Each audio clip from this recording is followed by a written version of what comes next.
전에 오늘 이 웨비나를 주최하신 한국회계학회 백태영 회장님의 인사 말씀을 듣도록 하겠습니다. 네, 안녕하세요. 오늘 관리회계 미래 발전을 위한 기업 현장 체험이라는 제목으로 우리 한국경영회계연구원 조현석 원장님을 모시고 이 현장에서 이루어지는 원가 진단의 사례, 그 외에 평소에 관심이 있으신 여러 이슈에 대한 말씀을 듣게 돼서 굉장히 귀한 자리가 된 것 같습니다. 사실 이 원가관리회계 강의하는 분들은 이 내용이 학교에서 별로 바뀌지 않아서 강의하기 좋다 이런 얘기 하지만 사실은 현실에서는 변화가 지속적으로 이루어지고 있다고 생각합니다. 물론 저희도 가치대는 조금씩 바뀌고 있지만 큰 변화가 없죠. 그런데 이제 대기업 쪽에서는 굉장히 실무적인 관점도 많이 있는 것 같고 우리가 사례 연구 쪽에서 좀 소비가 되고 있지만 충분히 저희랑 소통이 없는 것 같아요. 또 반대로 중소기업 같은 경우는 저희가 학교에서 강의하는 내용조차 실무적으로 적용이 안 되는 경우도 있는 것 같습니다. 그래서 이러한 중소기업에 대한, 중견기업에 대한 경험이 많으신 원장님 모시고 실제 경험하신 컨설팅 사례를 말씀드리고요. 또 저희가 또 학교에서 가르친 내용과 실무적인 이슈를 조금만 저희가 하면 또 사회적으로도 실무 발전에 기여할 수 있는 그런 기회를 우리가 갖는 게 좋을 것 같고요. 또 그런 기회 마련을 위해서 오늘 특별히 세미나를 부탁드리게 됐습니다. 그래서 많은 분들이 이후에도 이런 사업에 대해서 관심을 가지시고요. 오늘 혹시 실시간으로 참여 못하시더라도 녹화되니까 나중에 많이 보시고 또 이런 자리를 많이 계속 갖기를 희망합니다. 특히 한국관리회계학회랑 또 공동으로 이런 사업을 하게 돼서 뜻깊게 생각합니다. 오늘 많은 참여와 또 질문 있기를 부탁드리겠습니다. 감사합니다. 네, 다음으로는 공동주최 또한 주최인 한국관리회계학회 김진배 회장님의 인사 말씀을 듣도록 하겠습니다. 예, 반갑습니다. 한국회계학회 회장을 맡고 있는 고려대 김진배 이렇게 많이 참여해 주셔서 감사드리고요. 백태영 회장님께서 좀 말씀을 해주셨지만 거기서 제가 조금 더 붙이면 제가 관리회계 강의를 하면서 항상 느끼는 것이 백태영 회장님은 밖의 변화가 실무에서는 많은데 잘 모른다고 말씀하셨지만 사실 저로서는 이게 그 자료를 접하는지도 잘 못하는 것 같아요. 그래서 항상 제가 예를 들어 재무회계는 강의를 하면서 이걸 보면 저게 재무제표라는 결과를 볼 수 있는데 관리회계는 강의를 하면서도 이게 정말 적용이 되나 그리고 가끔 그 적용이 되는지 안 되는지 여부도 보통 얘기를 저희가 이제 많이 접하는 게 큰 대기업이 많기 때문에 그런 대기업의 어떤 행성만 아주 단편적으로 보게 되고 제 경험이긴 합니다만 그런데 굉장히 그 관리회계는 재무회계 정도랑 달라서 기업이 그 외부에 공표하는 것이 굉장히 꺼리지 않습니까? 우리나라 기업들이 그게 더 심한 것 같다고 저는 느낍니다. 외국 기업들은. 그래서 케이스 만들기도 어렵고 그런데 지금 이제 그런 항상 좀 목말라 있었는데 그래서 원장님 같은 주영진 원장님은 중소기업을 많이 컨설팅을 하시고 그래서 그런 데이터들을 많이 접하시더라고요. 그래서 우리가 이런 세미나를 열었고 이게 이제 좀 이따 말씀하시겠지만 같이 교수나 학생을 데리고 같이 참여할 수 있는 기회가 얻을 수 있지 않을까. 그래서 앞으로 이제 논의를 할 텐데 학교 차원에서. 여러분도 저랑 같은 마음이시면은 이 세미나를 이제 들으시고 나중에 이 컨설팅이나 현장 체험을 할 때 참여가 이제 만약에 제공이 되면 그때 같이 참여해서 중소기업의 관리회계에 도움을 주실 수도 있고 또 저희가 그 어떤 데이터를 받으면서 연구나 케이스 만드는 데 도움을 받을 수도 있고 그런 의미에서 뜻깊다고 생각합니다. 경험이 많으신 조일분치 은석 원장님의 발표를 다 들으시고 적극적으로 참여해 주시기 기대하고 이렇게 그러면 제 다음 넘기도록 하겠습니다. 예, 네, 회장님 감사합니다. 예, 그러면 오늘 웨비나 주제, 온라인 웨비나 주제, 관리회계 미래 발전을 위한 기업 현장 체험에 대해서 한국경영회계연구원의 조현식 원장님께서 발표를 해주시도록 하겠습니다. 저희가 카메라를 살짝 옮기도록 하겠습니다. 네, 자료도 좀 자료 공유도 좀 해주시면 좋겠습니다.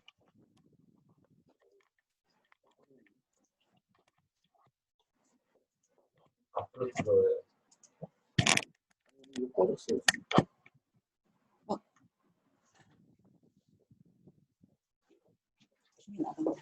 힘이 나간다.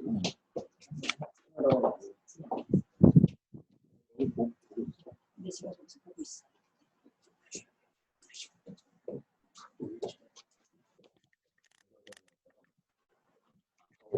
됐습니다. 됐고 자유롭게 돌리면 됩니다. 됐습니다. 올려야 되지 않나? 올리면 제가 올릴게요. 됐습니다. 됐네요. 네, 됐습니다. 좋습니다.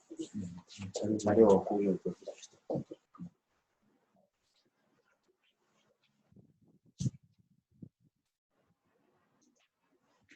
뭐죠?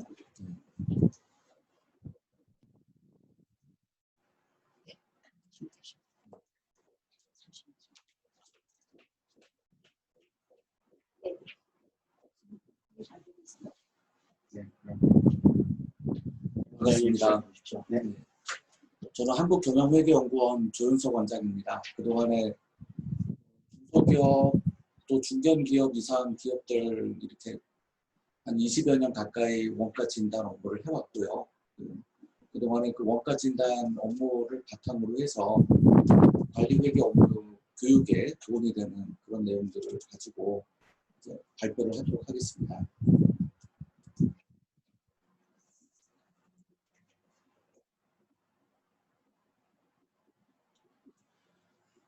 오늘 주제 제목이기도 한 관리회계 미래 발전을 위한 기업 현장 체험안, 원가 진단 기업 사례, 원가 진단 상담 체험을 위한 기업 방문 효과, 두 번째로 관리회계에서의 원가 관리의 중요성 주제로 법인세법과 원가 회계와의 관계, 원가 진단사 2차 시험과 실무와의 관련성입니다.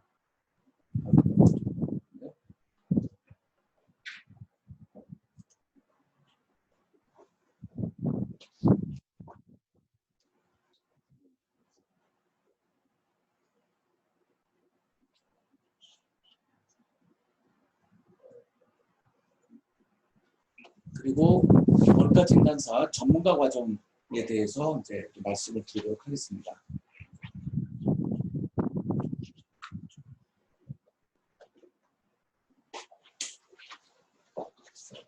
제조기업에서 가장 알고 싶어하는 네 가지가 바로 자사가 생산한 제품에 대한 적정 판매 가격과 그 다음에 이윤, 적정 원가, 적정 생산량입니다.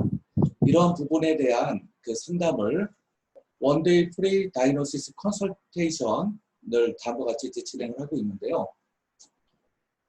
자동 넘어가네요. 죄송합니다. 예. 보시면은 이제 원가 진단 상담 신청 기업이 그 이제 원가 진단 기업에다가 이렇게 원가 진단 무료 상담 신청서 그리고 영상 및 사진 촬영 활용 동의서 이 두 장을 이제 기업에다 이제 미리 제시하고 기업이 이제 그 상담 신청서에 상담 받을 날짜, 상담 신청 내용, 어떤 주제로 상담을 받고 싶어 한다. 네, 그런 것들이 이제 있어야 됩니다. 그리고 이제 여기 이제 신청일 이제 쓰고 그 상담 받을 이제 예정 날짜를 여기다가 이렇게 적어 주시면 됩니다. 그리고 이제 여기 아래쪽에다가는 이제 한국회계학회, 한국관리회계학회 이렇게 들어갈 예정이고요. 그리고 영상 및 사진 촬영 활용 동의서는 죄송합니다. 이게 자동으로 되어 있어가지고 그러네요. 그 사진 촬영 활용 동의서에는 이런 내용들을 이렇게 기재해서 여기에 이제 상호명 공개 여부, 그 다음에 상담 내용 공개 여부, 그 다음에 그 그 피 컨설팅 받는 그 원가 진단 상담 신청 기업의 그 상담 받는 사람들의 얼굴 공개 여부, 상담 내용을 공개할 건지 말 것인지, 네, 이런 부분들이 있습니다. 그 상담 내용에 대해서 요약해서 공개를 할 것인지 아니면 전체를 비공개할 것인지, 그 다음에 서류는 실루엣만 공개할 것인지 아니면 전체를 비공개할 것인지 이게 디테일하게 이렇게 표시를 해놨어요. 그래서 여기에 이제 미리 표기한 대대로 홍보용으로도 쓸 겁니다. 그러면 다른 기업들이 와서 또 신청을 하게 되니까 이게 굉장히 필요하다고 이제 보는 거고요. 아, 요거 잠시만요. 이거 제가 좀 미처 생각을 못 했는데요.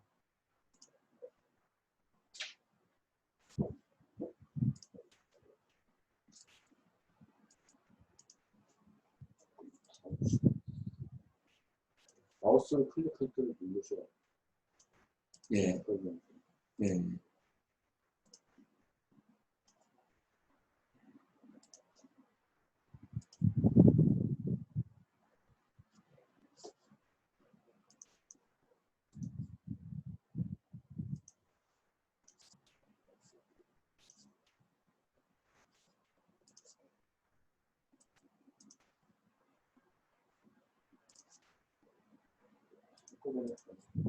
네, 그게 있을 텐데. 네. 이것도 주목됐습니다.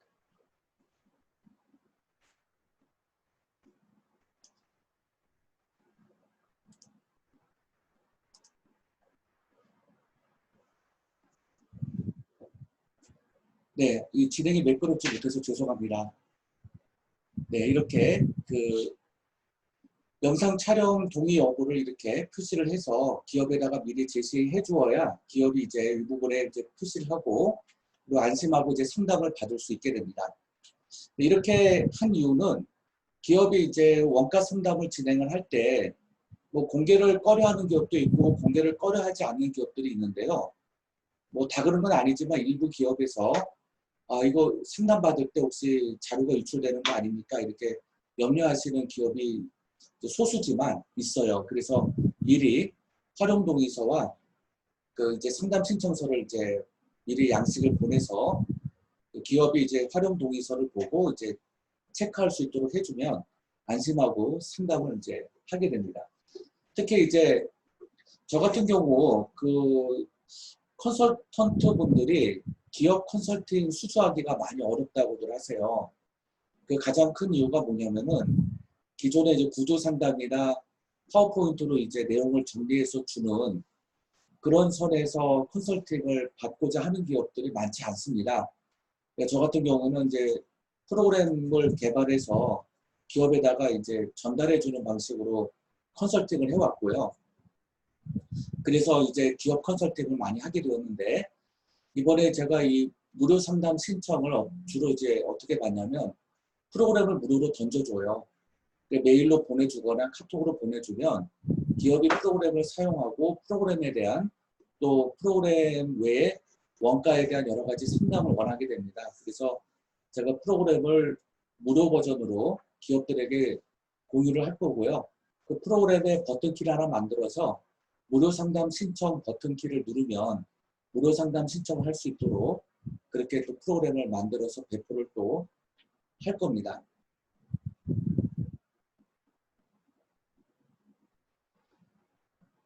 자, 교수 1인, 학생 2인, 또 한국경영회계연구원 원장으로 3인 내지 4인으로 그룹을 이루어 방문을 할 예정입니다. 기업에서는 이제 5명 이상 이렇게 오게 되면 많이 부담스러워합니다. 그래서 적어도 한 3, 4인 정도 또는 뭐 많으면 이제 5명 이하로 제한을 해서 방문을 하는 것이 가장 좋습니다. 모자이크 처리를 했는데요. 예전에 기업 방문하고 상담한 이제 사진이고요. 3인 내지 4인이 가장 적당한데 뭐 한 명을 더 추가한다면 최고 5명까지 이렇게 할 수가 있습니다. 교수 1인, 학생 1인, 원장 1인 또는 교수 1인 또는 2인, 학생 1인 또는 2인, 원장 1인. 원장은 이제 저를 얘기하고요. 그렇게 해서 이제 상담을 해주고 나면 이런 보고서들을 이제 만들어 주게 되는데요. 이렇게 보고서를 이렇게 그 워드나 엑셀에다가 정리해서 주기도 하고요. 아니면 그 기업들을 보면 다 그 강의 가능한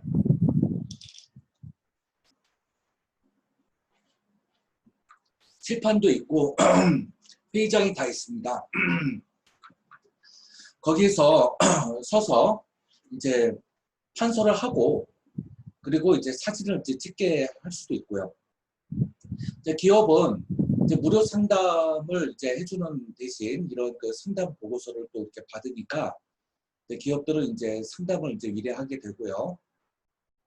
그리고 이제 이 원가에 대한 여러 가지 무료 상담을 뭐 하루 2시간에서 뭐 6시간, 어떨 땐 8시간까지 한 적도 있습니다. 이렇게 해서 무료 상담을 해주게 되는데 보통 그 하루 맨데이를 한 70만 원대 잡아요. 70만 원부터 시작을 해서 뭐 120만 원까지 받기도 하는데 이런 비용을 거의 이제 무료로 해주는 거죠. 대신 서울, 경기, 인천 거는 그 무료로 이제 방문을 하지만 서울, 경기, 인천을 제외한 지방의 경우에는 교통비를 실비 정도로만 받고 내려가서 이렇게 상담을 해주기도 합니다.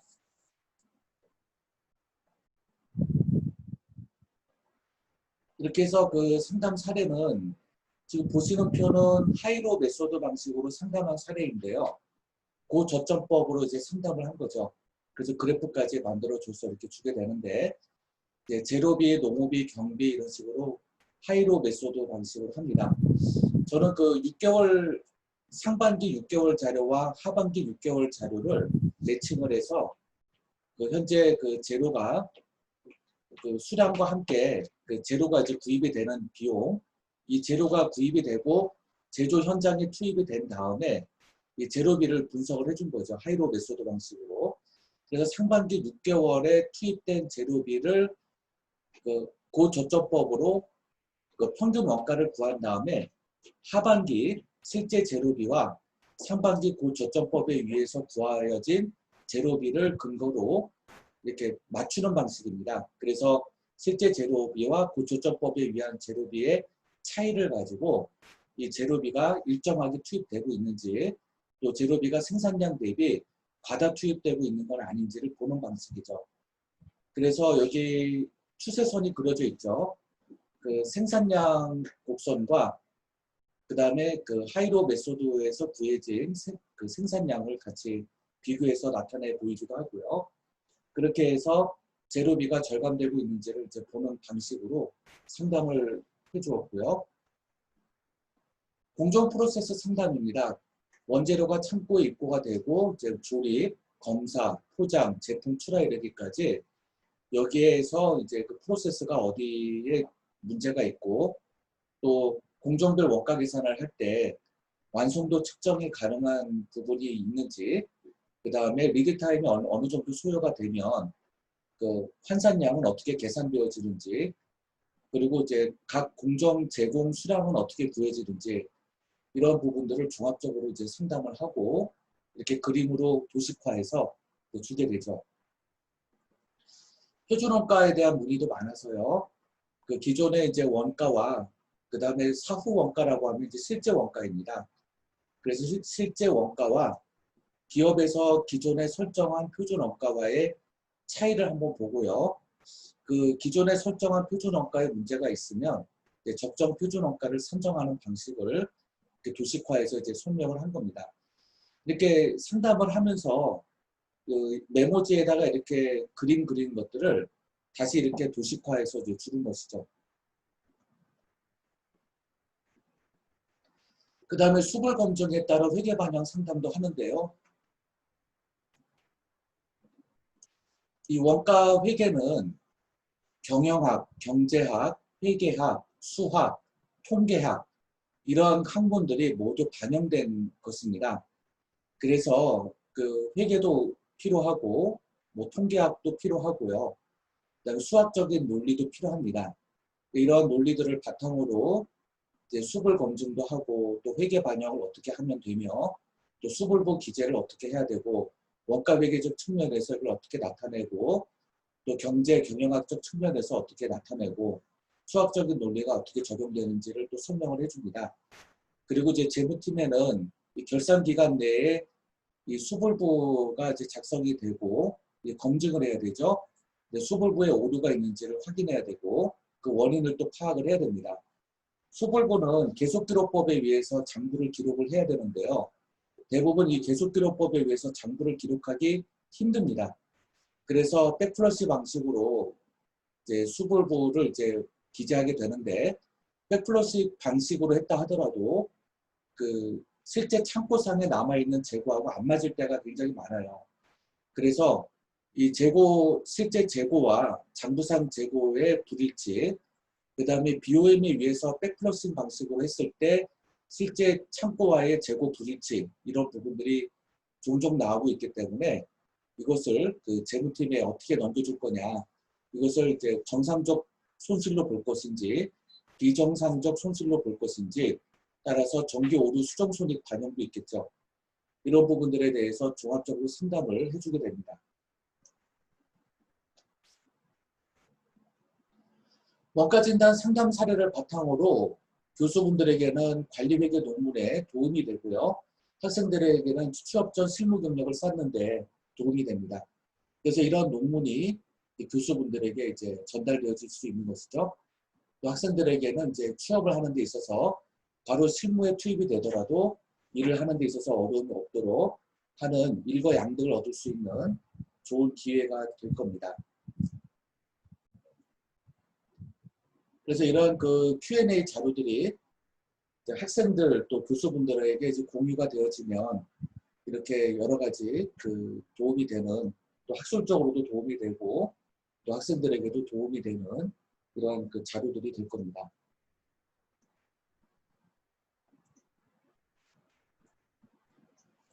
관리회계에서의 그 원가 관리 중요성입니다.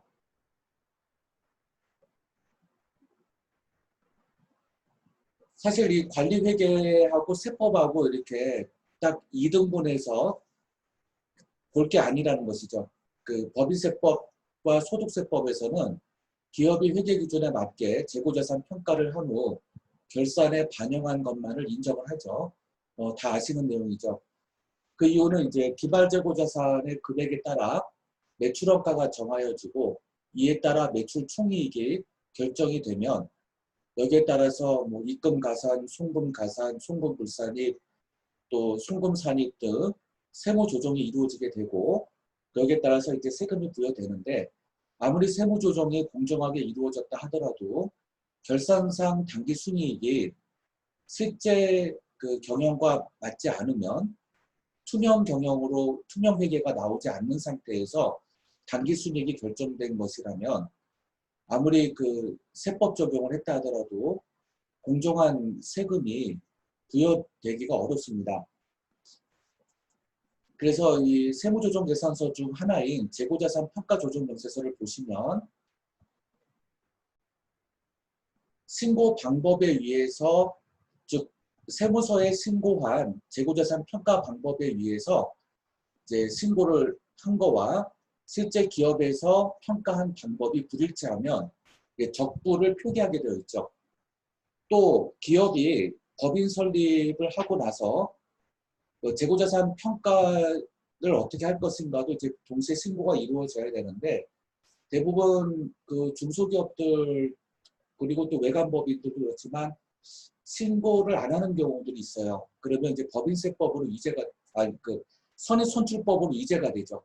선입선출법으로 이제가 되면 이제 선입선출법에 의해서 평가를 하게 되는데 재고자산 평가가 무신고가 되면 다 선입선출법으로 이제가 되죠. 그러면 이제 신고 방법은 다 안 했다 하더라도 선입선출법이 됩니다. 그런데 실제로 보면은 총평균법에 의해서 평가를 하는 경우들이 많습니다. 그 이유가 뭐냐면은 그 선입선출법이나 후입선출법, 이동평균법, 개별법 등등은 계속기록법이죠. 계속기록법이 전제되는 조건 하에서 입고와 출고를 잡고 재고를 잡는 것인데 여기에 마찬가지로 단가가 적용이 되죠. 그런데 계속기록법을 쓰기가 어렵기 때문에 결국은 실제 재고조사법에 의한 총평균법으로 이루어지게 돼요. 그러면은 매칭이 안 되는 것이죠. 그 재고자산 평가 조정 명세서에는 선의선출법으로 했다고 하고 실제 자사 평가 방법은 총평균법인 경우가 많아요. 이러다 보니까 기말 재고에게 적정하게 평가가 되어졌는지가 불확실해지는 것입니다. 한 가지 더 말씀을 드리면은 손익에 맞추어서 기말 재고액이 확정되어지고 그 기말 재고액을 어마운트로 입력을 해버리면은 그러면은 이제 매출 총이익이 거기서 결정이 되게 되어지죠. 그러면은 결국은 그 공정한 그 결산이 반영된 것이 아니고 공정한 세금이 이루어졌다고 볼 수가 없어요. 그래서 반드시 재고자산 평가가 적정하게 이루어졌는지를 세무조정 단계에서 확인을 해야 되는데 그때는 이미 시간적으로 많이 늦습니다. 그래서 결산 반영 전에 미리 수불 평가가 이루어졌는지를 확인해야 되죠. 이렇게 적부가 나오게 되면은 재고자산 평가 방법을 변경해야 됩니다. 재고자산 평가 방법 변경 신고를 해서라도 뭐 총평균법으로 바꾼다든지요. 그렇게 해야 되겠죠. 재고자산 평가 방법을 변경하고자 하는 기업은 사업연도 종료일 이전 3월이 되는 날까지 지금 보시면 그 서식에 의해서 신고를 해야 됩니다. 법인세법 시행령 제74조 3항 6항 75조 2항 113조 7항에 따라 반드시 신고를 해야 됩니다.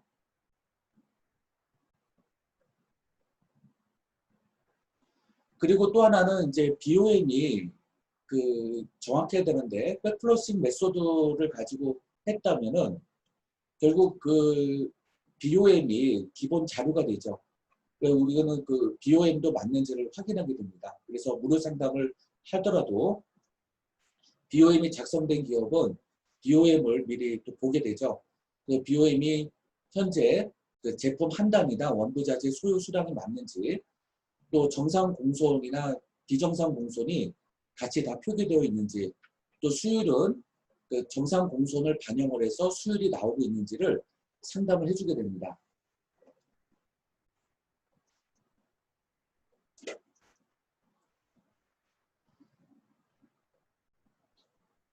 제조기업은 바로 이 기말재고자산, 즉 원재료 기말재고액, 제공품 기말재고액 이런 그 기말재고액이 그 기업회계 기준에 맞게 적정하게 평가된 후 결산에 반영이 됩니다. 그래야 이제 정확한 손익이 나오죠. 그래서 이것은 제가 그 제조기업이 기말 원재료 재고액, 기말 제공품 재고액 등이 그 결산에 반영이 됐다면 이 알고리즘에 의해서 분석을 한 표인데 이걸 가지고 역추적을 합니다. 기말 재고액이 과대평가되었구나 또는 기말 재고액이 과소평가되었다는 것이 대략 감으로 오게 됩니다. 이것을 이제 알고리즘으로 표시한 거죠.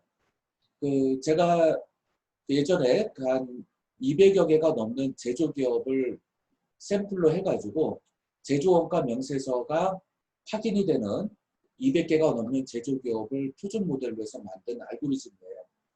그래서 기말 재고액에 반영된 이후에 손익계산서를 가지고 알고리즘을 분석을 해보면 이제 시장 지배력이 높은 고가 제품 위주로 생산하고 있는지 아니면은 저가 제품 위주로 생산하고 있는지 또 매출 감소에 따른 판매비 일반 관리 비중 변동비 감소에 따른 영향이 있는지 뭐 기타 여러 가지 영향들을 여기서 이게 다 확인해 볼 수가 있는데요. 자, 이렇게 그 손익계산서를 알고리즘으로 분석을 해보니까 이러이러한 결론들이 나온다. 저가 제품 위주의 소량 생산이나 판매가 이루어지고 있다. 맞느냐? 그렇지 않다면은 기말 재고액이 잘못 평가된 것이죠.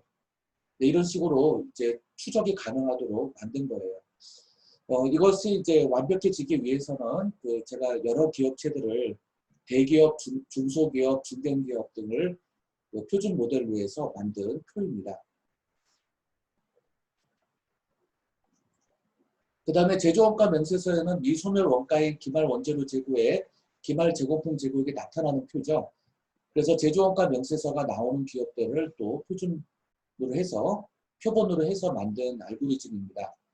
그래서 전기 대비 이제 재료비 증감, 또 노무비 증감, 또 제조 경비 증감, 또 제공품의 증감 여부 등을 통해서 이렇게 좀 기초 재료 재고액이 과다평가되었는지, 또 전기말 재료 재고액이죠. 기초 재료 재고액이면 또 생산량 증가로 인한 재료비가 증가되고 있는지 이런 여부 이렇게 조사를 붙였는데요. 그 이유는 뭐냐면은 이런 부분들이 보여지는데 맞는지를 확인하는 거죠. 그래서 이런 부분들이 기업도 모르고 있다면은 기말 재고액이 어떻게 평가되었는지가 이제 그 부분을 좀 확인해 봐야 되는 부분입니다.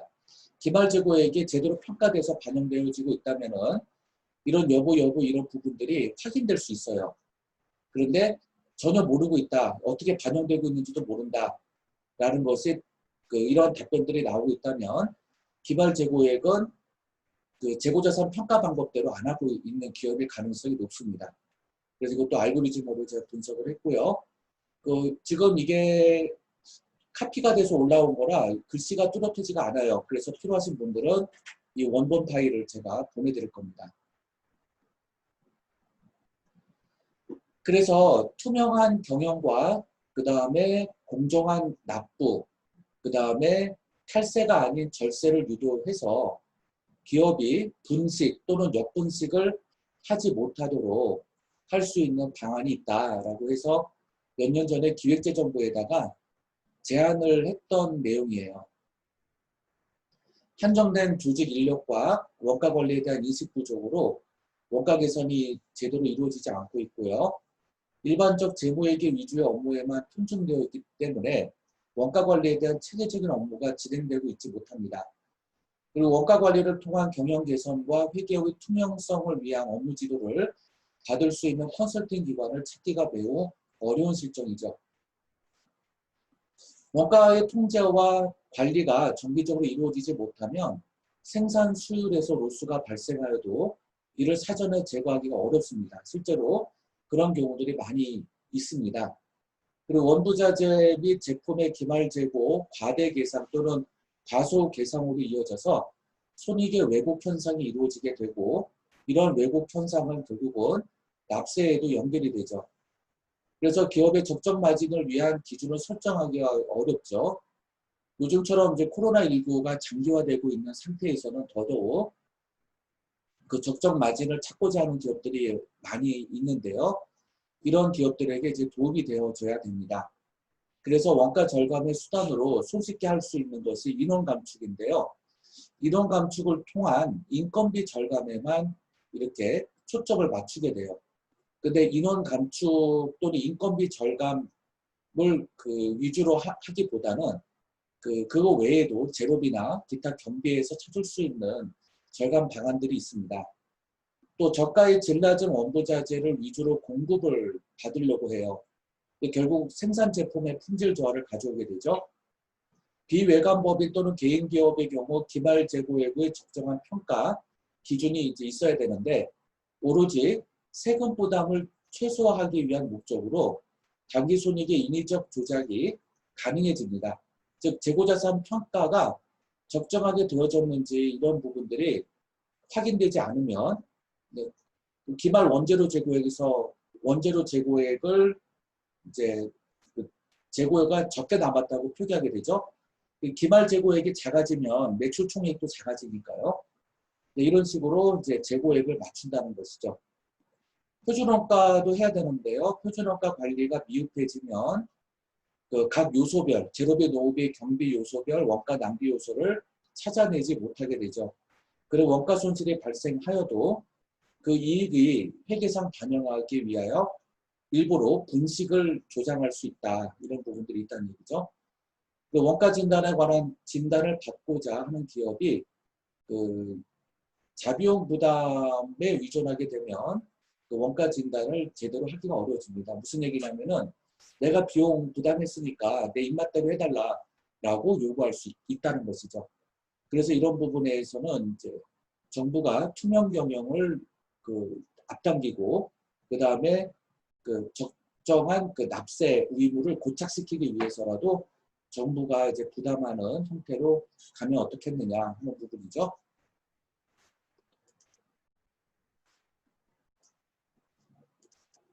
그래서 중소기업 특성에 맞는 원가 진단법이 이제 세법에 들어가면 어떻겠느냐.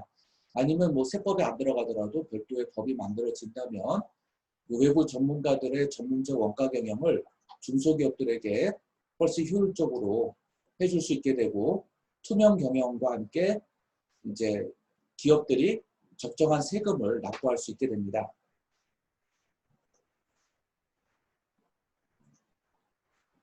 그래서 이 개선 방안은 원가 진단을 체계적이고 전문적으로 지도하고 책임과 의무를 다할 수 있도록 제조기업에 맞는 원가 진단 법안을 마련할 필요가 있어요. 이것은 이제 제가 저의 어떤 뭐 개인적 영리를 목적으로 하는 것이 아니고요. 뭐 원가 진단 법안이 만들어지든 안 만들어지든 저하고는 아무 관계가 없습니다. 그런데 국가와 또 제조기업을 위해서 말씀을 드리는 거고요. 제조업을 영위하는 일정 규모 이상의 중소기업, 법인 개인은 외관법인을 포함하여 원가 진단 및 분석을 통한 회계 처리 반영 의무화를 하여야 합니다. 제가 뭘 말씀을 드리고 싶으냐면은 지금 그 외부 회계 감사 기준에 코스피 상장사 기업은 이제 그 관리회계 감사가 포함되어 있죠. 또 올해는 제가 알기로는 올해부터는 그 코스닥 상장 기업까지 그 외부 회계 감사 대상에 관리회계 분야가 포함된 것으로 알고 있습니다. 올해부터. 그런데 그 이 외부 회계 감사 말고요. 그 기업이 세금이 적정하게 그 계산이 되어졌는지는 그 법인세법이나 소득세법에 의한 세무 조정 말고요. 이 재고자산 평가가 제대로 이루어졌는지가 중요하거든요. 이 부분이 바로 원가와 관련된 부분입니다. 그래서 이 부분에 대한 원가 진단 법안을 말씀을 드리는 거고요. 선정된 원가 진단 전문가들은 금융감독원, 공정거래위원회, 국세청, 지금은 이제 중소벤처기업청이죠. 네, 중소벤처기업청 등으로부터 통제와 관리 감독을 받으면 됩니다. 특히 국세청과 중소벤처기업청은요, 그 주로 이제 소기업이나 중소기업을 중심으로 통제 관리 감독을 하면 되지 않겠느냐라고 보고 있고요. 이에 대한 책임과 의무로 중소기업에 대한 원가 진단 및 분석과 이에 따른 투명한 회계 처리 지도 의무를 해야 됩니다. 그 다음에 이제 원가 진단 전문가로는 이제 박사, 대학 교수, 회계사, 세무사 등 원가 진단과 관련하여 경험과 학식이 풍부한 사람들로 구성해서 해마다 엄격한 기준에 의해서 선정하면 되고요. 또 원가 진단과 관련한 수수료는 사회 통념상 인정될 수 있는 범위 내에서만 하되 가급적이면 기업 부담보다는 정부 지원을 통한 그 지원이 있어야 된다라고 생각을 합니다. 그래서 그 기업이 그 원가 정보를 회계 정보에 온전히 반영함으로써 회계의 투명성을 높일 수 있고요.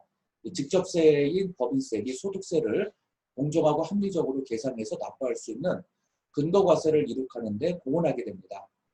손익에 맞추기 위한 기말지구액의 과대 또는 과소평가를 그 인위적 조작을 사전에 방지할 수 있는 계기가 되죠. 이에 따라 이제 기업은 원가에 대한 투명 경영을 하게 되고 원가에 대한 관심을 더 얻게 됩니다.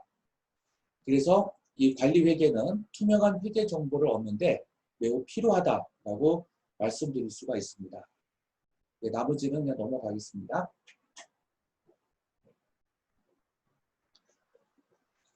그 다음에 그 원가 진단사 관련해서 이제 자격시험을 말씀을 드리면 1차 시험은 객관식, 주관식 혼용이고 2차는 이제 계산, 약수령, 혼용 시험으로 이루어져 있고요.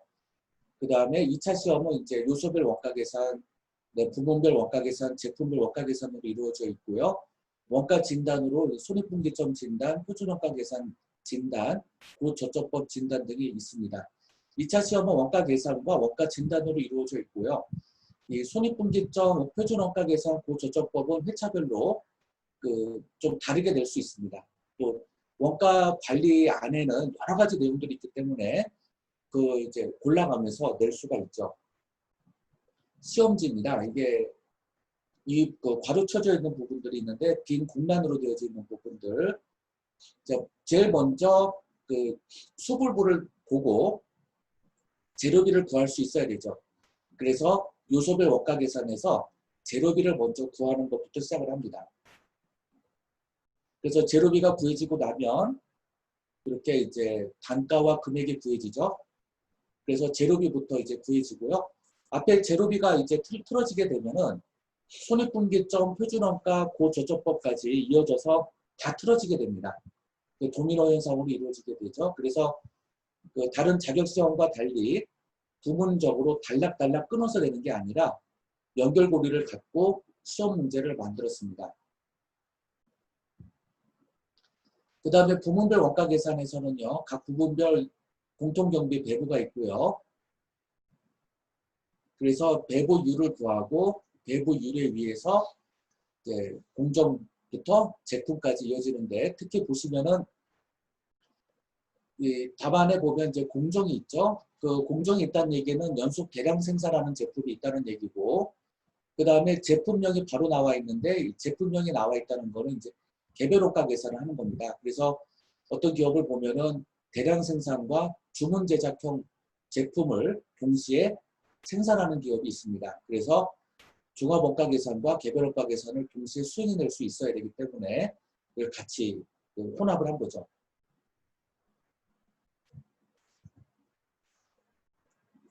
그렇게 해서 이제 재료비, 노후비, 경비, 직접 경비를 구하고 공통 경비 배분하고, 그 다음에 보조 부문의 원가를 또 배분해서 직접 배분, 단계 배분, 상호 배분 셋 중에 하나를 선택을 해서 하게 되고, 그 다음에 아래쪽에는 이제 공정별로 완성도를 구하고 완성도에 따라 완성품 환산량을 구해서 그 수량을 구하고 단위당 원가를 구한 다음에 다시 그 제공품의 원가와 완성품의 원가를 구해서 공정별 원가를 산출하는 과정까지 구하게 되는 형태로 문제를 냅니다.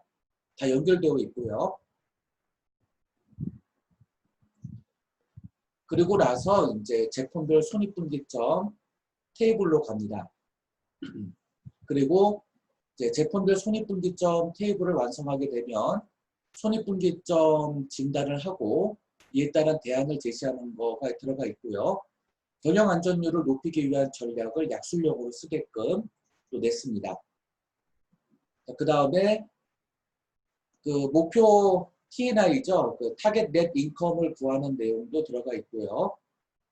그리고 경영안전율이 가장 낮은 제품을 이제 중단했을 때 그 경영안전율이 낮은 제품의 생산잉여 시설을 경영안전율이 높은 제품으로 치환했을 때 과연 이것이 적정한지를 약술형으로 계산 공식과 함께 써서 내라.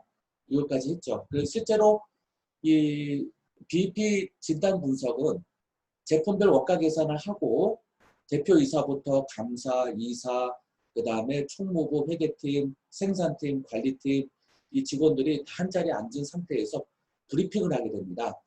그래서 지금 현재 이번 달 생산한 제품들 중에 경영안전율이 높은 제품, 또 손익분기점 비율이 높은 제품, 또 이런 제품들 중에 이런 그 문제가 되는 제품, 손익분기점 비율이 다른 제품에 비해서 과다하게 높은 제품인 경우에는 어떻게 해결할 것인지, 이 제품을 생산 중단했을 때 얻는 이점은 있는지, 또 생산 중단을 못한다면 무엇 때문인지 등등을 브리핑하게 됩니다.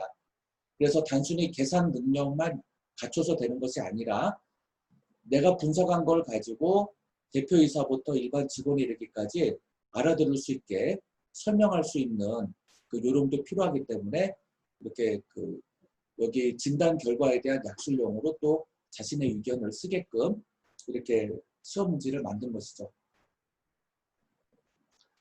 그리고 이제 BEP 차트 그리는 것도 넣었는데요. 이거를 왜 넣었냐면은 X축과 Y축이 위비하는 게 뭐냐. 또 화살표가 이렇게 길어지는데 화살표가 우측으로 상향하는 이유가 뭐냐 이렇게 물어봅니다. 그런데 실제로 보면은 BEP 차트에서 이 차트가 위비하는 게 뭔지, 또 이 아래쪽 숫자의 단위가 어떤 단위로 구성되어져 있는지, 왼쪽과 아래축, 그 X와 Y축이 위비하는 바가 뭐고, 가운데 브레이크 이븐 포인트 라인이 왜 여기서 그려지는지, 또 여기서 크로스가 되는 이유가 뭔지 등등 이런 것들을 이제 물어보게 돼요. 그런데 엑셀에서 자동으로 그려지니까 나는 숫자만 넣었을 뿐이고 차트는 그려지는 거예요. 그러다 보니까 설명을 못 합니다. 내가 뭐 경제학을 전공한 것도 아니고 차트 보는 법 모른다라고 설명할 수도 없는 거고요. 그래서 이런 부분에 있어서는 그 숫자를 보고 자로 직접 그리는 거예요. 그래서 좌표를 찍어서 DEP 라인이 여기서 그려진다. 왜 그려지는지도 설명할 수 있어야 되겠죠. 그래서 여기까지가 픽스 코스트를 회수할 수 있고, 그 다음에 여기까지가 픽스 코스트와 버라이블 코스트를 회수할 수 있다. 또 여기까지 가면은 픽스 코스트와 버라이블 코스트를 회수하고도 남는 베네핏이 이 정도 된다. 이런 것들을 이제 설명할 수 있어야 됩니다. 그 다음에 브레이크 이븐 포인트를 매트릭스로 표현한 건데요. 이 좌표가 의미하는 부분, 이 왼쪽 하단에 위치했을 때와 오른쪽 하단 또는 오른쪽 상단에 위치했을 때 어떠한 특징들이 있는지를 약술형으로 설명할 수 있어야 됩니다. 현재 생산하고 있는 이번 달 생산된 제품이 뭐 50개이든 100개든 이렇게 점으로 표시가 되는데 이렇게 이제 분포하게 되죠. 그랬을 때 고정 비율이 50% 미만이고 손익분기점 비율 75% 미만일 때 어떤 그 효과가 있는지, 반대로 75%를 초과하게 되면 어떤 문제가 있는지를 이제 설명할 수 있어야 되고요. 고정 비율은 기준 비율이 50%예요. 가운데가. 50%를 넘게 되면 위험하고 50% 미만이 되면 굿, 좋은 거고요. 양호한 거죠. 반대로 이제 BEP 비율이 75%를 초과하게 되면 위험하고 75% 미만이 됐을 때 양호하다. 그러면 75라는 숫자는 왜 나온 거냐? 고정 비율은 50%인데 왜 손익분기점 비율은 75%를 가지고 기준으로 삼는 거냐라고 했을 때도 이제 그 이유에 대해서 설명을 해줄 수 있어야 되겠죠. 그리고 여기에 대해서 이제 하나하나 약술형으로, 그래서 이 프린터와 텔레비전은 이런 부분에서 각각 위치해 있는데 여기에 칸들이 다 있어요. 이게 이제 75% 손익분기점 비율은 25% 단위로 이렇게 가고요. 고정 비율은 10% 단위로 이제 칸이 그려지는데 이쪽 칸에 있을 때와 이쪽 칸에 있을 때, 또 이쪽 칸에 있을 때 이 좌표의 위치별로 어떤 부분이 이제 개선이 돼야 되고 어떤 부분이 안 좋은지를 각각 설명할 수 있으면 됩니다. 그래서 시간상 이 부분에 대해서는 제가 생략을 하고요.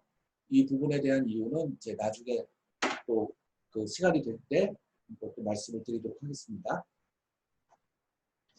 그 기업은 그 원가가 어떤 프로세스를 통해서 칼큘레이터가 됐는지 보다도요.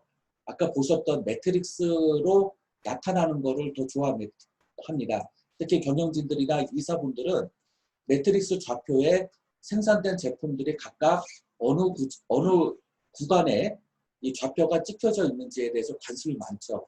이거를 보여줄 수 있으면은 그 기업들은 그 자사가 큰 비용을 부담하더라도 컨설팅을 맡기게 되죠. 그 다음에 이 부분은 이제 표준원가 분석입니다. 그 제가 시총 순위 50위권 안에 들어가는 코스피 상장사에 교육을 하고 요거 한 장을 줬어요. 시험지로. 그래서 이제 기본 데이터 자료를 주고 이거를 이 한 장을 메꿔서 가져올 수 있느냐. 그랬더니 이제 미국의 보스턴 대학에서 MBA 석사를 밟고 오신 분이 계셨는데 한 장으로 이렇게 요약이 가능하냐. 대단하다 이렇게 얘기하신 분도 계셨어요. 표준원가를 이렇게 그 분석을 하는 표인데 그 앞에 전 단계에 이루어진 자료들이 여기에 들어옵니다. 제로비 구한 자료도 들어오고요. 그리고 기본적인 자료는 여기에 제시를 해줍니다.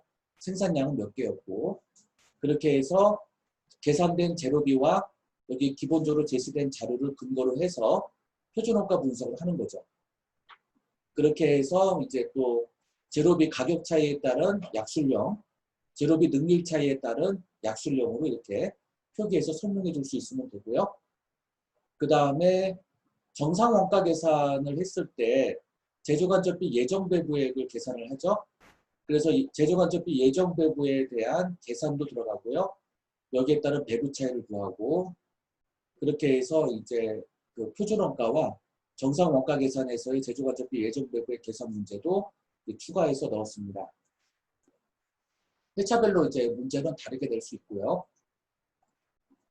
그 다음에 고저점법 분석을 넣었는데요.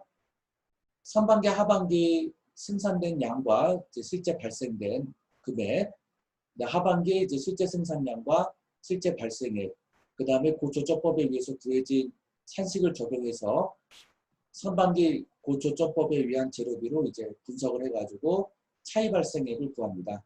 그래서 고조점법에 의한 재료비와 실제 발생액 간의 차이를 가지고 구하는데, 이렇게 빨간색으로 표시된 부분은 절감된 부분이고, 흑색으로 표시된 부분은 이제 이 금액만큼 낭비된 부분이다라고 하는 것이죠. 그래서 공식도 적고, 그 다음에 고저점법에 의한 그 약술형으로 이제 기재하는 형태로 이렇게 쓰는 것입니다. 그래서 약술형 기재도 들어가 있다는 거죠.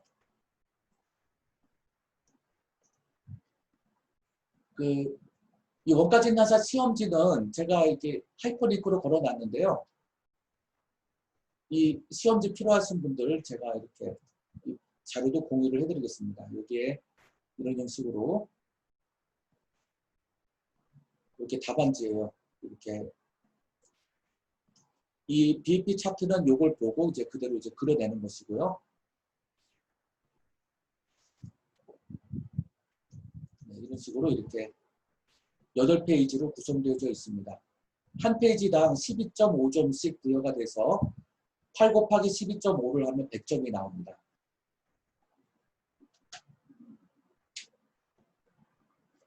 그 다음에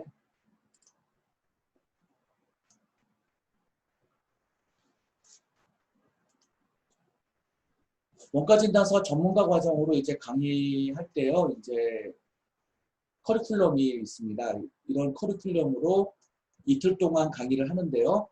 이 이틀 강의는 제가 만든 툴, 프로그램, 양식, 이거 입력하는 시간을 뺐을 때 이틀이에요. 그래서 제가 강의하고 양식을 보여드리면서 작업했던 그 내용들 어떻게 작업하는지. 그런데 수강하시는 분들의 실습이 필요하게 되면 하루가 더 추가됩니다. 그래서 3일 정도의 교육이고요. 그 다음에 그 실습이 필요 없다면 이틀 정도의 스케줄을 가지고 하게 됩니다.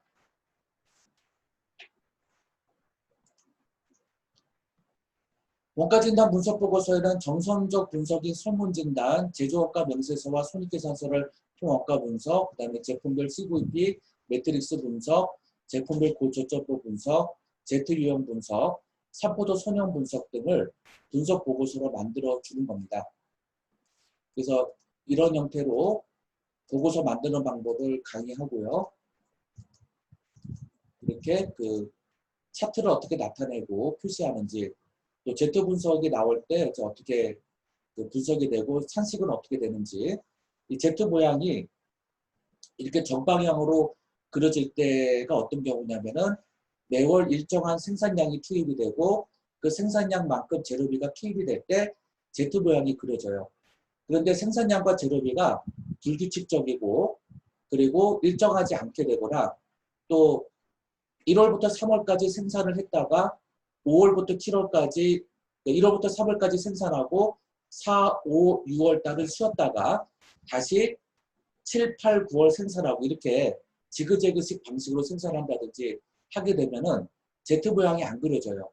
그래서 Z 모양만 보고도 이 회사가 매월 조업이 일정하구나, 아니면 조업이 불규칙하구나, 또는 생산량 대비 원가가 불규칙하게 발생이 되고 있구나, 이런 것들을 확인할 수가 있게 됩니다.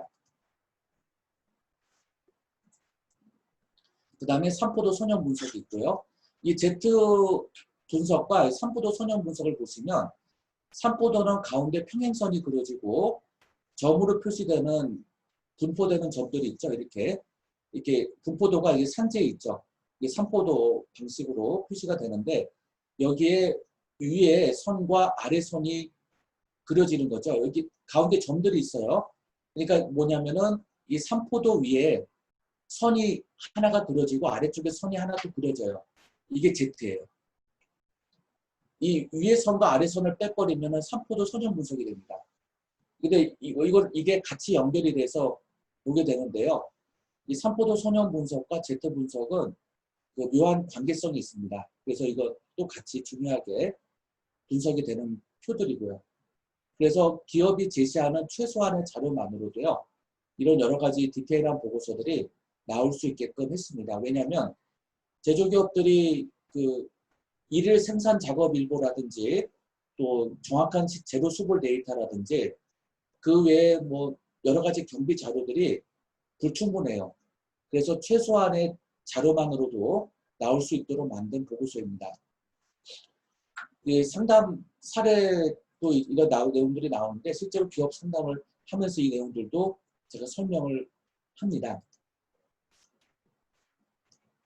그 다음에 이제 프로그램을 또 최근에 만든 게 뭐가 있냐면 이런 로우 데이터, 즉 제조경비 데이터와 그 다음에 배부가 되는 기준, 그래서 뭐 재료비 기준, 노무비, 기계 가동 시간, 노동 시간, 가스 사용량 등등 이런 그 배부가 될 만한 요소들이 파악이 된 데이터, 이 엑셀 데이터 2개만 있으면요, 이 아래 보고서들을 자동으로 나오게끔 만든 프로그램이 있어요.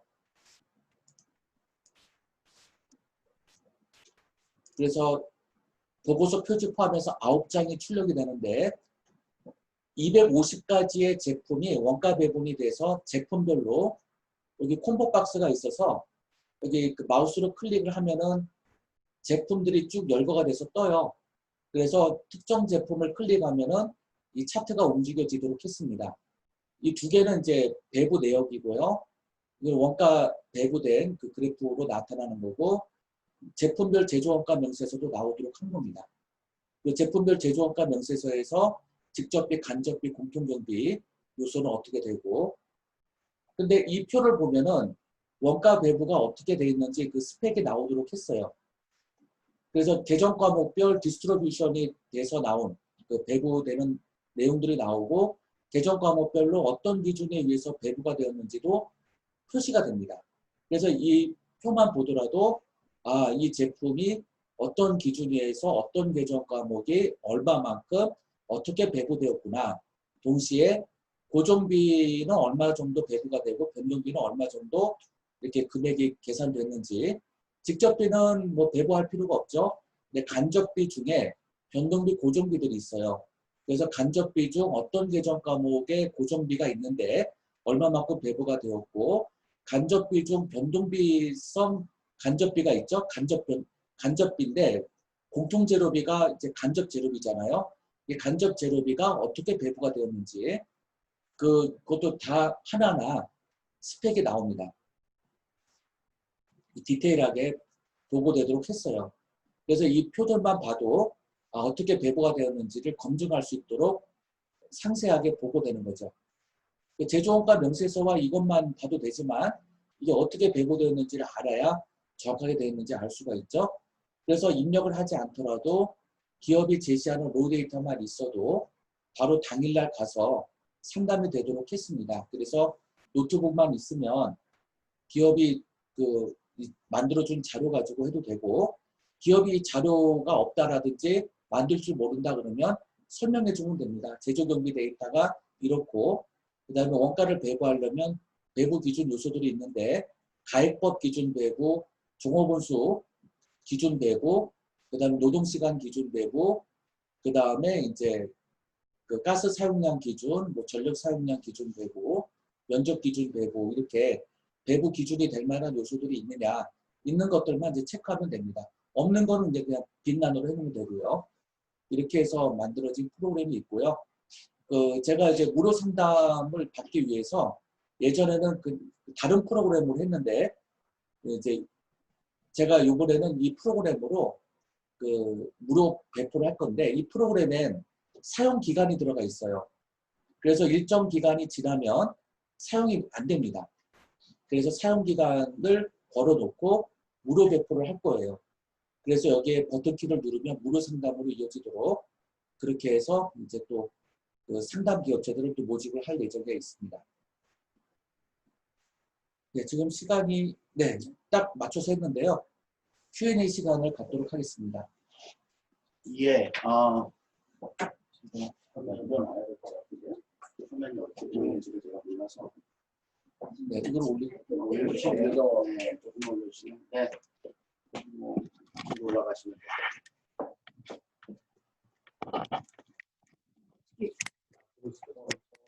한번 내리세요. 조금 내리셔야 됩니다. 조금 보내요. 저밖에 안 보입니다. 됐습니다. 더 내리셔야 돼요. 네. 보시면 네, 감사합니다.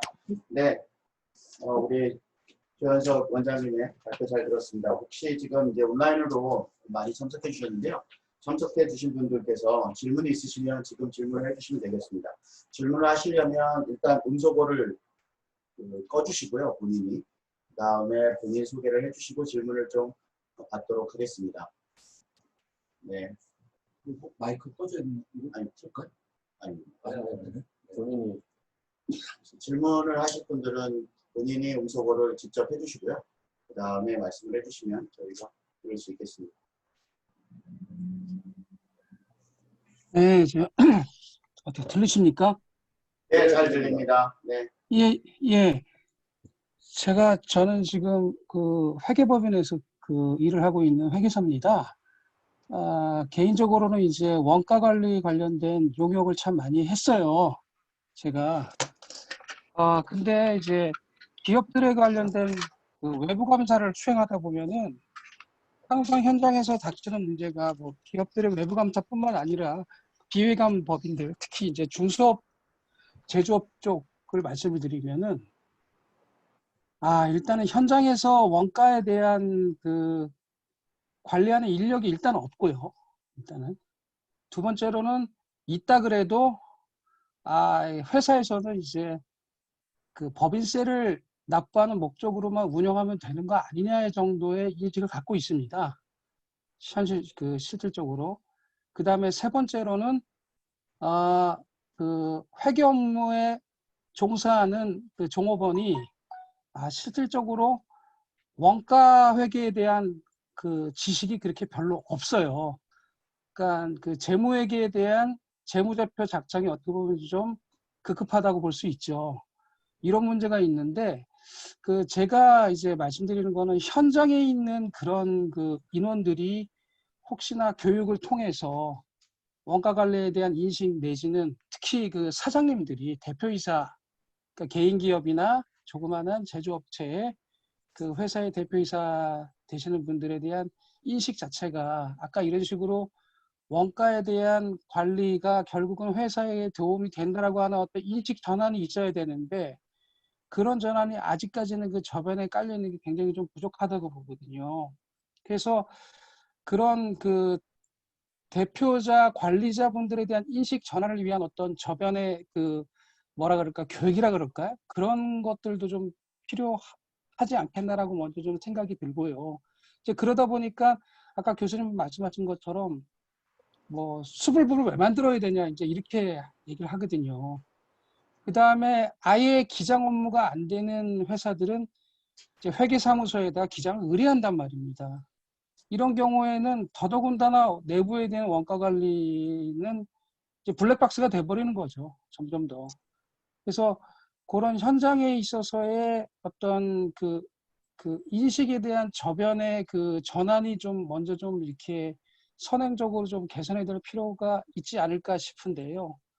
이제 그런 부분에 있어서의 우리 그 이런 아젠다를 가지고 어떻게 할 수 있는 방향이 좀 없을까라는 생각을 많이 좀 하게 됩니다. 네. 네, 좋은 질문 주셨고요.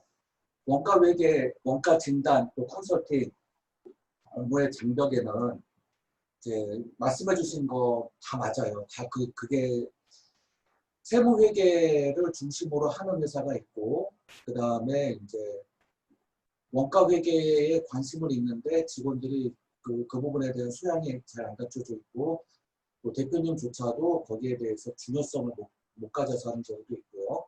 예. 그 다음에 또 원가 회계에 관심은 있는데 제대로 상담해 주는 사람이 없어서 예. 받고 싶은데 못 받는다 하는 예. 많이 계시고, 예. 그렇습니다. 제가 그 대기업을 갔는데 거의 대기업 수준이에요. 그 자동차 회사인데요.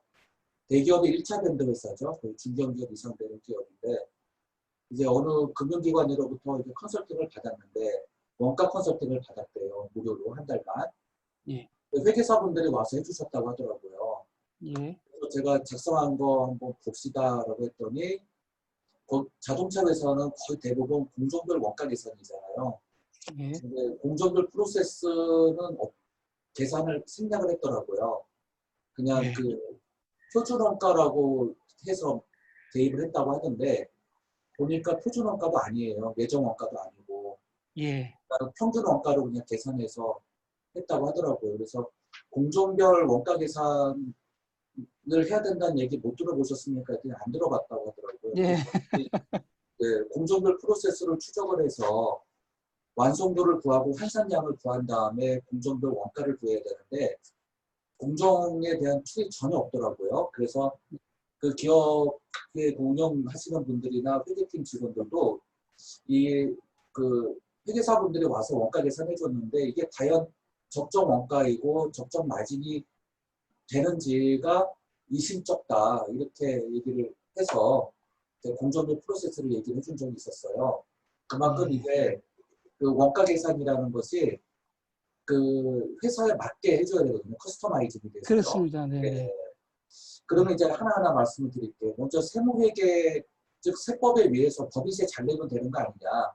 그래서 기말재고액을 춤춰서 한다든지 하면은 예. 예. 이게 사실상 국가적으로 봐도 그게 안 될 일이거든요. 그러니까 예. 회사가 실제로 적자인데 흑자가 되는 경우도 있고 또 흑자인데 그 실제 흑자보다도 적게 계산되는 경우도 있어요. 예.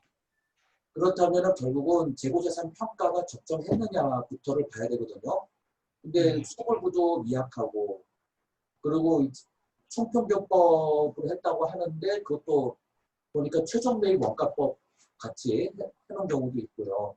그래서 제가 기획재정부에다가 그 회계의 투명성과 그 다음에 세법을 엄격히 적용해서 실제로 세금을 못 낼 기업은 못 내는 거고요. 세금을 더 낼 수 있는 기업은 그만큼 낼 수 있도록 유도해야 된다라고 해서 그 원가가 적용되는 법을 특히 재고자산 평가 조정 명세서만 있으면 되는 게 아니라 재고자산 평가가 어떻게 이루어졌는지 관련된 서류가 더 만들어져야 된다라는 의미로 제안을 했었죠. 그래서 저는 이게 원가 회계가 해도 그만 안 해도 그만 기업이 결정할 사항이 아니라 원가 회계는 세법하고 관련되어 있기 때문에 세법 안으로 들어가야 된다라는 쪽으로 제가 제안을 했던 건데 이게 개인이 하는 거라 받아들여지진 않았어요. 예. 그래서 공인회계사회 또는 한국회계학회 또는 세무사회가 되었던 이게 그 반드시 그 원가 관리가 이루어져야 된다. 그래서 투명한 회계와 공정한 세금이 거둬져야 된다는 방안으로 이 법안이 좀 만들어져야 되지 않느냐라는 생각입니다. 그래서 그 국가적으로 또 기업 자체 단수도 좋거든요. 기업이 적정하게 생산했는지 적정한 원가로 마진을 붙여서 했는지 손해보면서 파는지 기업도 알아야 되거든요. 그러면 법률 확대가 된다고 보고요. 두 번째, 그 세무회계나 원가회계 둘 다 관심이 없는 기업.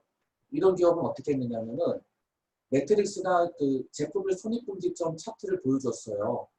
그래서 귀사가 생산하고 있는 제품이 지금 적자인지 아닌지는 손익분기점 분석을 해보면 압니다.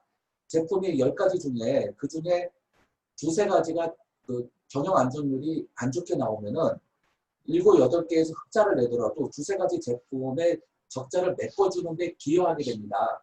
그러면 수익을 내는 제품에서 나오는 이익이 전적으로 기업에 공유가 되어서 배당 이익을 증가시켜주는 게 아니라 적자 내는 제품 쪽으로 빨려 들어가니까 오히려 배당 이익이 감소하게 됩니다. 그러므로 반드시 제품별 손익분기점 진단은 의무사항으로 해야 됩니다라고 얘기하게 되죠. 그래서 제품별 손익분기점 테이블을 보여주면은 그 대표님들은 그걸 보고 싶어 해요. 얼마면 해줄 수 있겠습니까? 라고 물어보게 되죠. 그래서 그 어떤 분이 이제 컨설팅 미래가 들어왔는데 500만 원을 얘기를 했다고 하더라고요. 그랬더니 예, 알겠습니다 하면서 대답이 없대요. 그다음부터는. 예. 그 기업들은요. 500만 원이 없어서 못 맡길까요? 솔직히. 외부회계 감사 보고서도 한번 맡길 때 얼마 줍니까? 최소 500만 원, 1000만 원, 어떤 경우는 3천만 원씩 준다고 하는 기업도 있는데 외부회계 감사 대상 법인 같은 경우도 감사 보고서 비용 낼 때 꽤 주잖아요. 근데 예. 컨설팅 비용으로는 돈 한 푼도 안 쓰려고 해요. 예. 100만 원만 넘어가도 큰 돈 나간다고 생각을 하거든요. 예. 그들 월급 나가는 거는 최소 월급만 해도 200 몇십만 원 나가잖아요. 예. 그래서 저는 어떻게 부르냐면은 시간당 받아요, 돈을. 예. 그래서 이게 기업에 와서 시간당 5, 6만 원씩 책정을 해도요. 한 달 동안 작업을 해도 한 5, 600만 원 이상 나올 때가 있어요. 예. 그런데 한번 그 제품별 손익분기점 보고서를 매달 만들어주면서 보고하게 되면은 이제 만약에 그 다음 달 뒤에 보고가 안 되잖아요. 그럼 네. 기업들이 안절부절합니다. 이걸 봐야지만 그 회사가 이제 앞으로 이제 제품을 생산할 때 몇 개를 생산해야 되고 보증비를 회수하려면은 규모의 경제 생산을 해야 되는데 이번에 얼마만큼 생산해야 될지 판가를 얼마를 정해야 될지 그걸 알고 싶어 하기 때문에 그 다음부터는 어떻게 됩니까? 비용을 부담을 하게 돼요. 부담한 비용을. 예. 그래서 저는 손익분기점 테이블이나 매트릭스를 보여주는 방식으로 영업을 하니까 꽤 괜찮은 반응이 오더라라는 것을 이제 경험을 하게 됩니다. 그래서 제가 만든 프로그램 툴을 회계사분들하고 이렇게 공유를 할 수가 있어요. 제가 무료로라도 드릴 수 있거든요. 네. 예. 제가 만든 프로그램으로 한번 로우 데이터를 넣어서 한번 그 활용해 보시면 기업들이 이제 컨설팅 일을 하게 됩니다. 저는 프로그램 가지고 영업을 했어요. 예. 예. 알겠습니다. 네, 여기까지. 네, 네. 조영준 회계사님. 네, 질문 감사하고 답변 감사합니다. 또 다른 질문 있으신 분 질문 받도록 하겠습니다. 일단 음소거 해제하시고 어느 분이시든지. 그 한 가지만 더 참고로 말씀을 좀 드릴 게 있는데요. 저희가 이제 뭐 그 세무 기장 업무도 좀 하고 있다 보니까 이런 게 있어요. 국세청에서 이제 법인세 신고 주간에 되면은 법인세 신고 도움 안내 그러면서 귀사의 표준 소득률은 몇 프로인데 업종 평균 소득률은 몇 프로입니다라고 그 안내를 해줍니다. 그러다 보니까 기업들이 세무상 불이익을 당할까봐 겁을 내서 표준 소득률에 억지로 맞추는 경향이 없지 않아 있거든요. 그때 조정하는 변수가 이 재고자산이거든요. 그러다 보니까 재고자산을 어떻게 보면은 교수님 말씀하신 것처럼 소득률을 조정하는 항목으로 지금 이용할 수밖에 없는 처지가 되는 거고, 그렇다고 이제 뭐 현업에서 그 세무 대리를 하고 있는 업체가 일일이 나가서 재고 질사를 할 수도 없는 상황이고, 현업에서는 제가 이제 몇몇 제조업체를 이렇게 방문해서 느낀 점이 뭐냐 그러면은 기말 재고 자산 실사를 하기는 하는데 제공품을 결정하기가 굉장히 좀 힘들어해요. 과연 어디까지를 끊어서 이거를 기말 제공품으로 봐야 되느냐, 그런 현실적인 문제나 그런 문제도 있고 하다 보니까 국세청 입장에서도 어떤 세수 확보의 목적으로 그런 거를 뭐 안내를 해주는 게 없지 않아 있지만 그걸 받아들이는 기업 입장에서는 굉장히 좀 맞춰야 되는 어떤 강박관념을 갖고 있는 게 사실이거든요. 그러니까 그런 저변의 인식이 우리 국가기관에서도 좀 인식을 좀 바꿀 필요가 있지 않나라는 거를 좀 이렇게 알려서 고지할 필요가 있지 않나라는 좀 생각이 좀 들긴 하는데 그런 아쉬움을 참 많이 느꼈습니다. 저희가 일을 하다 보면. 예. 그래서 이제 그 소득률이라는 거가 평균률인데 예. 같은 제품을 만드는 원가 컨설팅 보면 같은 제품을 만드는 기업이라도 그 기업의 그 관행이라든지 규모, 조업도의 그 형태에 따라서 그 수익이 다 다르거든요. 그래서 같은 제품이라 하더라도 똑같이 보면 안 되거든요. 소득표준율도 그렇죠. 거기에 맹점이 있는데요. 수불부 같은 경우도요. 계속들어법으로 안 해도 돼요. 즉 총평균법이라는 방법이 있잖아요. 예. 그러니까 이제 총평균법을 주로 설명하는데 계속들어법이 어려운 이유는 뭐 회계사님 말씀하신 것처럼 이제 인력도 부족하고 또 컴퓨터 시스템도 제대로 갖춰져 있지 않고 입고는 매일매일 기록이 되더라도 생산에 출고될 때마다 기록이 안 되니까 총평균법에 의해서 이제 작업을 하면 되는데 그러면 뭐 BOM이 있어야 된다든지 뭐 수율 분석도 해야 된다든지 이런 것들이 이제 전문가들이 진단을 해줘야 되겠죠. 이런 부분들이 네. 있어서 이 정부에서 투명 회계와 건전한 납세를 근거 과세로 확립하기 위해서는 그 정부가 일정 부분 투자를 해서 그 기업들, 제조기업들이 그 수불고에 대한 관심도가 높아요. 제가 이거 예. 한마디만 더 말씀드리면은 예. 지금 그 중소벤처기업진흥공단에서 금년부터 사업비로 추진한 것이 뭐가 있냐면은 제조혁신 바우처 사업 지원 예산이 나와 있거든요, 국가에서. 그뿐만이 예. 아니라 그 제조업 생산 관리가 어려운 기업들은 소프트웨어 회사가 뭐 저기 그 지원을 해서 기업이 반을 부담하고 정부가 반을 부담을 해서 한 1억 정도의 그 기업 예산이 맞춰지면은 그 생산 관리가 가능한 그 소프트웨어를 그 설치할 수 있도록 하는 지원도 있어요. 예. 그런 형태의 지원이 있는데 그 정부가 제가 정부에다 바라고 싶은 한 가지가 뭐가 있냐면은 그런 거 아무리 그 소프트웨어가 개발이 되어서 설치가 되었다 하더라도 수불고에 대한 개념이 없으면 입력이 안 되면 그만이거든요. 그렇죠. 그렇기 때문에 예, 수불고에 대한 개념을 인식시킬 수 있도록 예. 그 예. 아까 말씀드렸듯이 뭐 박사, 교수, 회계사, 세무사 분들이 그 일정 부분 이 부분에 대한 교육을 받고 기업 현장에 나가서 지도해주고 서식을 만들어주고 이 서식에 맞게 나올 수 있도록 해줘야 되고 나중에 결산에 반영할 때 지도한 대로 됐는지 검증하는 그래서 검증표를 만들어가지고 정부에다 다시 제출하는 식으로 제도화하면 됩니다. 그러면 일정 기간 이 제도 기간이 끝나고 나면은 제가 봤을 때는 한 3, 4년 정도, 3년 이렇게 예. 이게 회전이 되고 나면은 대부분의 기업들이 이제 수불부에 대한 인식이 높아져서 기본적인 수불 자료는 맞추게 될 거예요. 그리고 이제 세법에 들어가게 되면은 재고 자산을 함부로 어마운트로 맞춰가지고 소득 표준율을 맞추는 그런 업무는 하지 않을 것으로 저는 생각해요. 예. 네. 이 법인세하고 원가관리 관련된 질문을 지금 쭉 받았었고요. 어느 정도 답변이 된 것 같아서 사실은 여기 또 하나 주제가 원래 원가 진단 관련된 상담 체험 쪽에 그 이슈가 오늘 있었거든요. 그래서 혹시 그런 쪽으로 질문이 있으시면 다음 질문을 받아보면 어떨까 저는 생각을 하고 있는데 혹시 질문하실 분 계십니까? 저희가 시간이 지금 이제 10여 분밖에 남지 않아서 진단 체험 쪽에 질문이 혹시 있으시면 질문을 받았으면 좋겠습니다. 네, 대표님, 안녕하세요. 멤버링이에요. 소리가 조금 잘 안 들립니다. 좀 크게 말씀해 그 오전에 제가 연락 드렸는데 자리도 있다고 하셔가지고.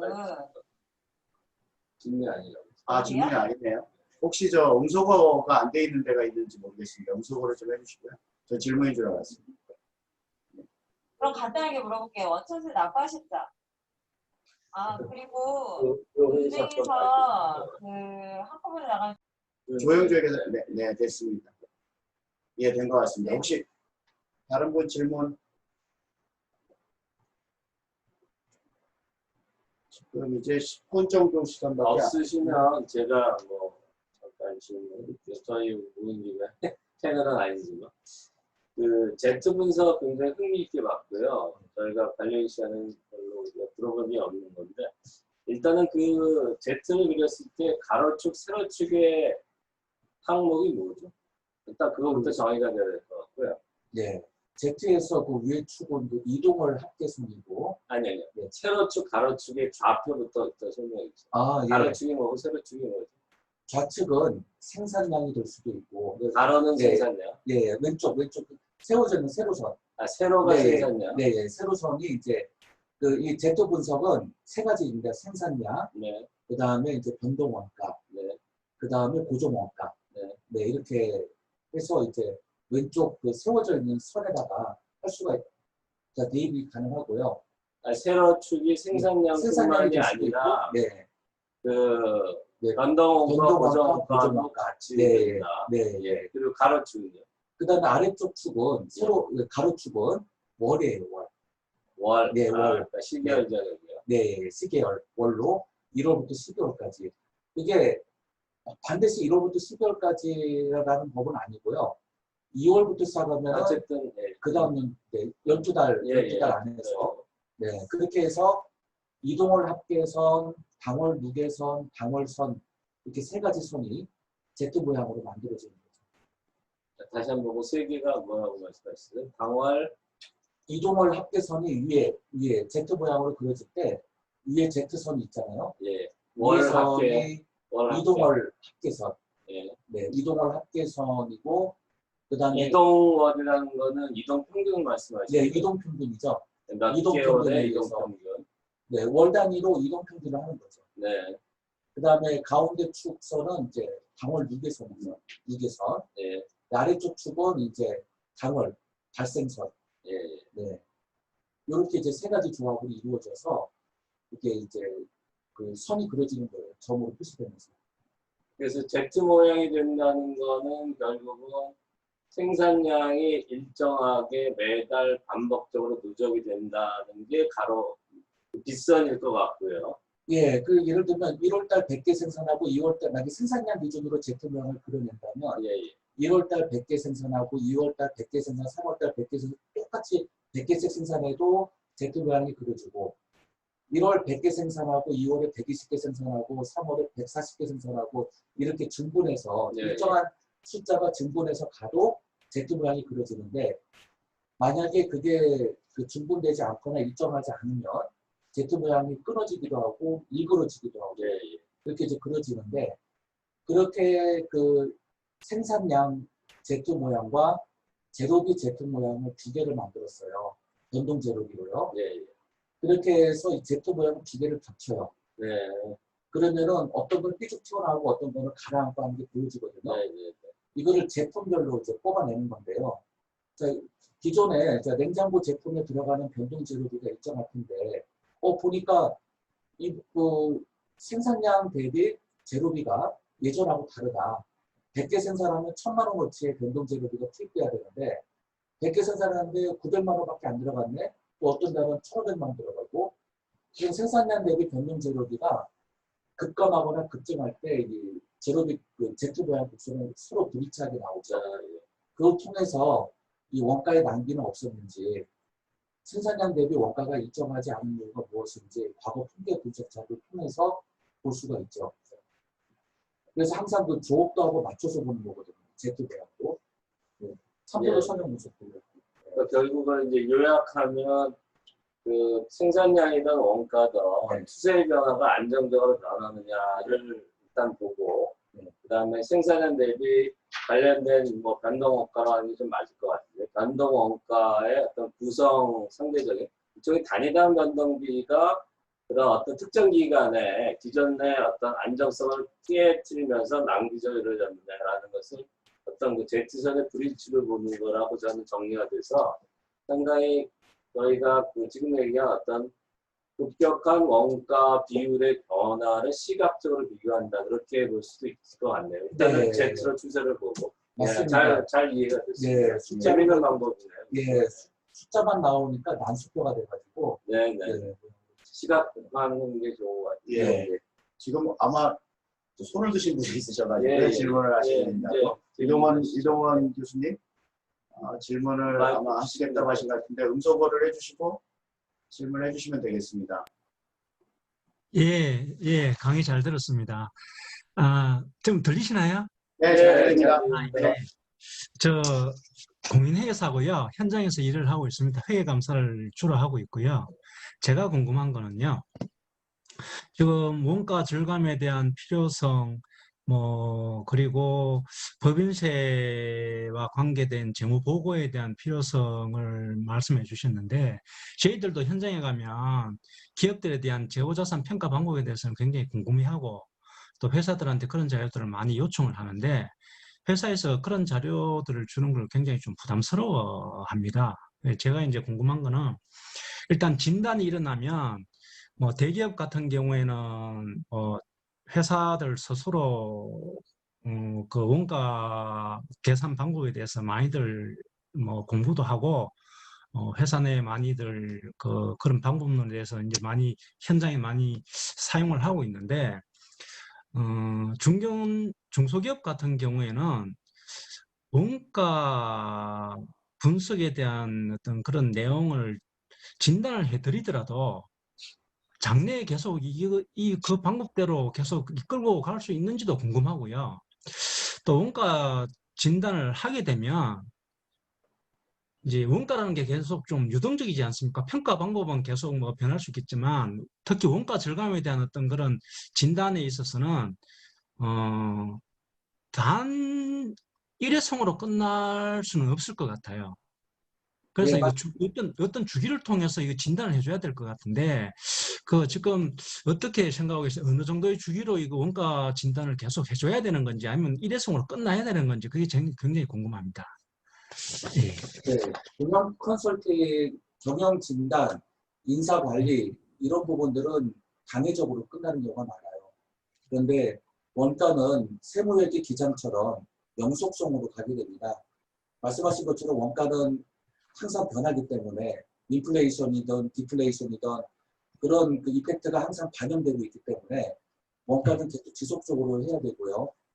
그 기업에서 주는 제한된 자료 가지고 원가를 진단하고 이제 분석을 하게 되는데요.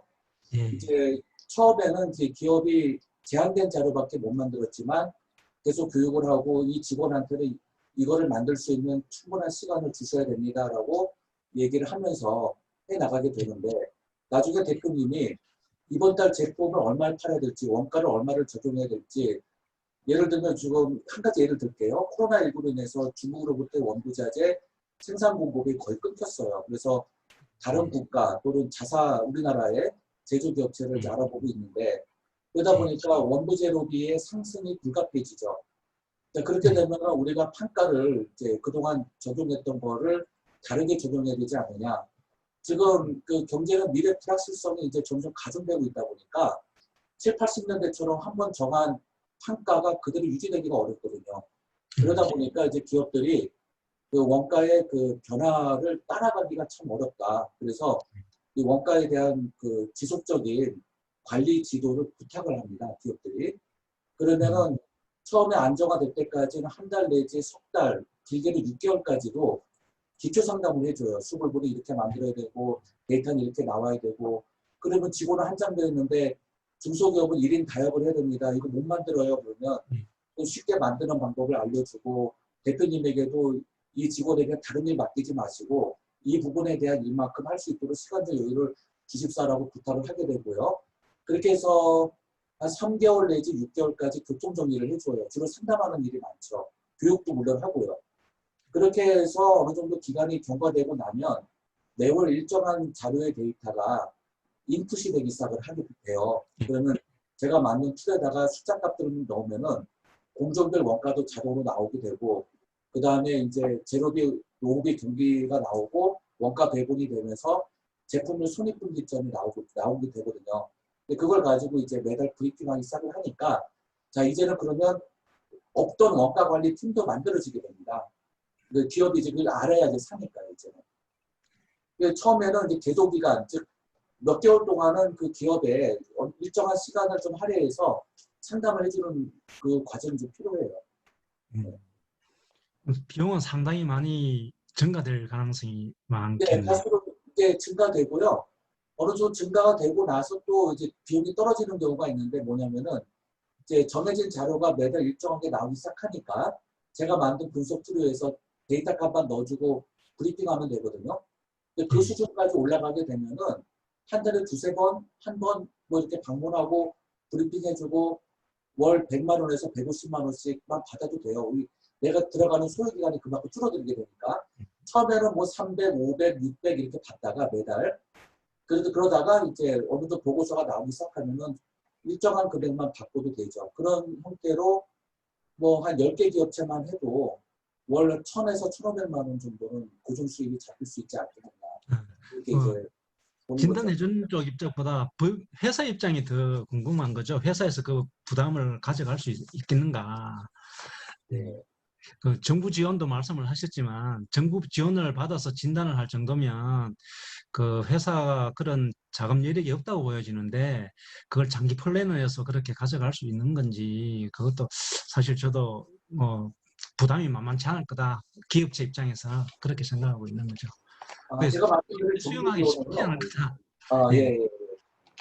네, 예. 저희가 예, 감사합니다. 예. 30분까지를 그 생각을 하고 있었는데요. 질문을 받다 보니까 30분이 다 됐습니다. 그래서 또 다른 질문을 받을 시간은 없을 것 같고요. 일단 오늘 웨비나는 여기서 끝내야 될 것 같습니다.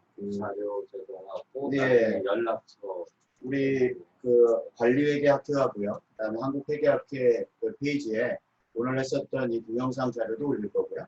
그다음에 원장님께서 말씀하셨던 자료들도 링크로 다 올리도록 하겠습니다. 그리고 아까 말씀하신 맨 처음에 원장님 발표하실 때 그 원가 진단 상담 체험이라는 현장 그 방문하시는 그 프로그램에 대해서도 관리회계학회 쪽에서도 올릴 거고요.